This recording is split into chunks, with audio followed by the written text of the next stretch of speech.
Welcome to class number 21।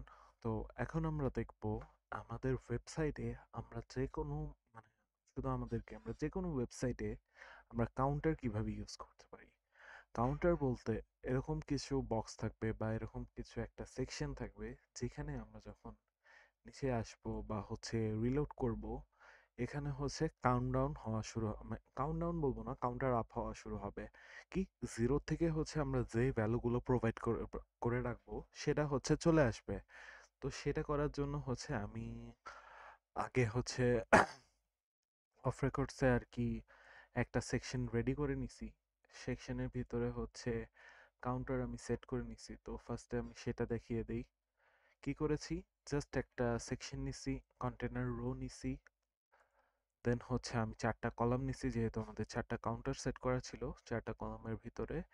এটা just এই heading আর প্যারাগ্রাফটাকে style করার জন্য নেওয়া হয়েছে। নিচে প্যারাগ্রাফটার মধ্যেও তেমন আহামরি কিছু আমাদের করার প্রয়োজন নেই।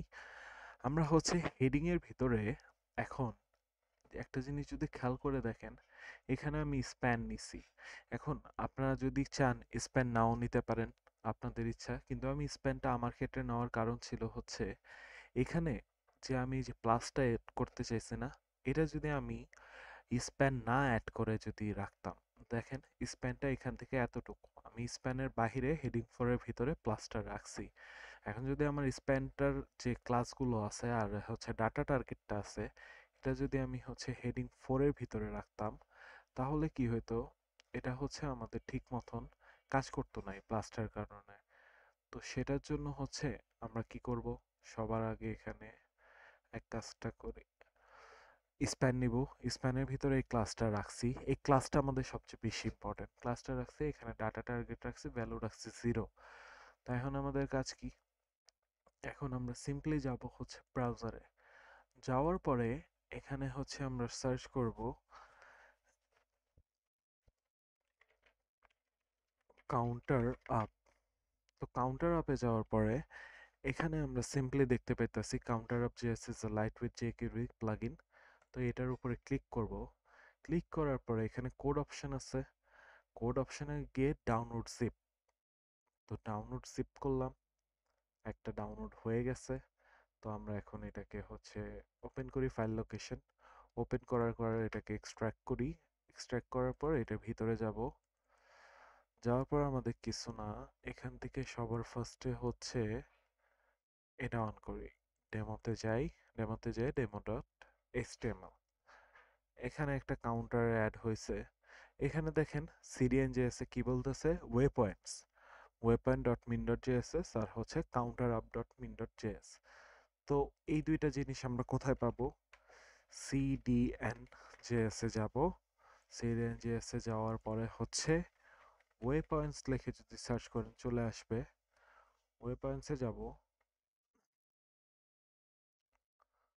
ওয়ে পয়েন্টসে যাওয়ার পরে waypoint.min.js, এটা এখান থেকে স্ক্রিপ্ট কপি করে নিলাম। তারপরে আমাদের ভিএস কোডে যাব, সবার লাস্টে এখানে আমাদের স্ক্রিপ্টের নিচে ওয়ে পয়েন্টসেরটা বসিয়ে দিই। বসানোর পর এটার নিচে আসবে কাস্টমের কাউন্টার আপেরটা। তো কাউন্টার আপ এখানে সার্চ করলাম,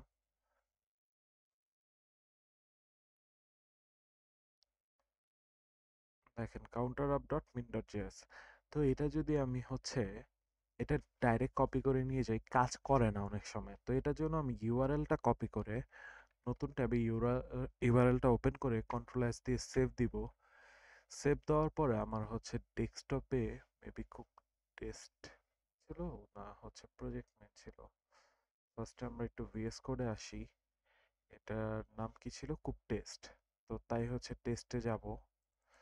যাওয়ার পরে জাভা স্ক্রিপ্টে যাব। এখন এটাকে সেভ করে দিব। সেভ করা হয়ে গেছে। ভিএস কোডে আসার পরে এখন আমরা স্ক্রিপ্ট সোর্স কল করলাম। কল করার পরে জাভা স্ক্রিপ্ট counter.min.js। লিংকের কাজ আমাদের এতটুকুই। এছাড়া আমাদের মেন লিংকের মধ্যে পড়ে এই যে আমরা jQuery প্লাগইনটা যে আমরা করছি, লিংক করে রাখছি সেটা। এই তিনটা লিঙ্ক আপনারা যদি আগে স্লাইডার ইউজ করতেন তাহলে এই লিঙ্ক অনেকজন ইউজ করছে। আর যদি না করেন, এটা আমরা আগের ভিডিওতে দেখছি দিছি যে কিভাবে নিতে হয়। আমরা জাস্ট JQD সিরিয়াল লিখবো এখানে, সরি, JQD সিরিয়াল লিখবো। সিরিয়াল লেখার পরে W3 বুলেটে যাব, যাওয়ার পরে এটা কপি করে ওইখানে নিয়ে বসিয়ে দিব। এখন আমাদের কাজ কি? এখন আমাদের কাজ হচ্ছে আমাদের ব্রাউজারে আসার পর এই যে আমরা ডেমোটা ওপেন করেছিলাম না, এটারটা আমরা হচ্ছে এই স্ক্রিপ্টটার যে ইটা আছে জাভা স্ক্রিপ্টের, এটা কপি করে নিয়ে যাব। যাওয়ার পর আমাদের VS কোডে custom.js এর এখানে পেস্ট করব। এখন কাউন্টারটা আমাদের নামের ক্লাসের সাথে ম্যাচ আছে কিনা ফার্স্টে সেটা দেখে আসি। তো কাউন্টার কোথায় বসিয়েছিলাম? মেবি লাস্টে, হ্যাঁ, কাউন্টার ম্যাচ আছে। এখন হচ্ছে আমরা প্রজেক্টে আসি, এটাকে রিলোড করার জন্য, আচ্ছা এক কাজ করি, এটা হচ্ছে আমি আরেকটা ডাটা টার্গেট হিসেবে করেছিলাম। তো আমি 40,000 বা 20,000 এখানে অ্যাড করি, তো আমার ডাটা টার্গেটটা লাগবে না।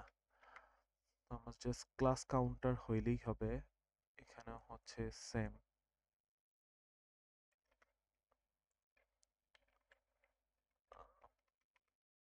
17 দিলাম।